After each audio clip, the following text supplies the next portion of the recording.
Hi there, AJ students. Professor Fields here, AJ 100, Introduction to Administration of Justice. We're into Chapter 11, Institutional Corrections. So this is learning objective number 1, which is summarize the history of institutional corrections in America. You're going to get the 5-minute history on institutional corrections in America here. Again, these are all supplementals to our readings in the book and our other activities in the module here. So a lot of people are surprised to find out that the American system of imprisonment was one of the first in the world to use that for punishment rather than for just holding people for trial. So that's what it was in the European side, is they were holding people for trial, and then once their trial was done, whatever punishment they were going to get done, which was mainly corporal punishment, which I'll explain in the next slide, that's what would happen. So this is an American, truly American original invention here.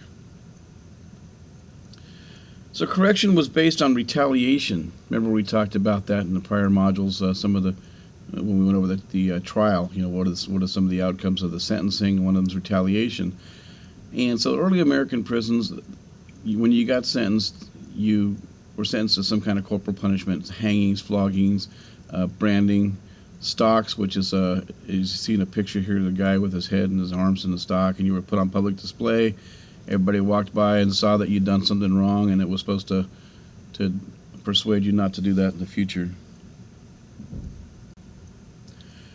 The Pennsylvania system in Philadelphia was the first system that used imprisonment as punishment.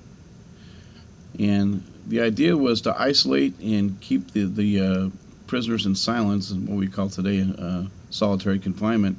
And that was necessary for the offender to reflect on what they've done wrong. And, as they thought about what they did wrong, they'll consider, hey, I shouldn't do this. I'll end up back here. This is a bad place to be.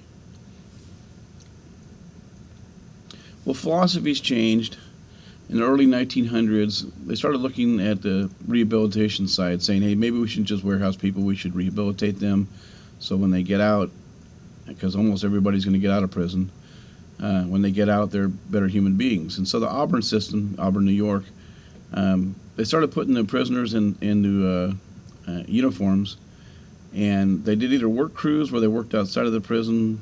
You may have seen movies, Cool Hand Luke, where they're working outside of the prison, or they work by inmates to produce goods for the private sector. In California here we have what's called PIA, Prison Industry Authority.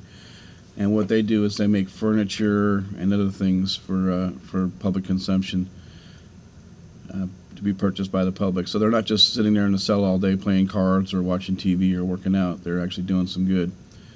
Some of them are actually learning new skills, which we'll talk about in the next module. Like everything old is new again, we went back to the get tough on crime. In the 1980s, early 90s, there was a lot of problems in the United States that led to crime, especially crack cocaine and other drugs. And crime was increasing really, really fast. And so they were looking at people that were career criminals, people that's all they do in life. You let them out of jail, they go and commit a crime. And they said, these are career criminals, we need to do something with them. And so they started passing 3 strikes laws. And what that means is 3 felonies, and you're put away for life in prison without possibility of parole. Now, things have softened in the last few years. We're into 2015 now.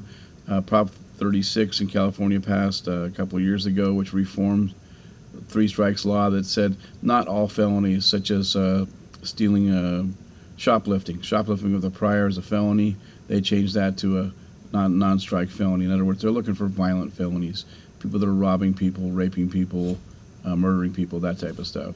So that's where we sit today.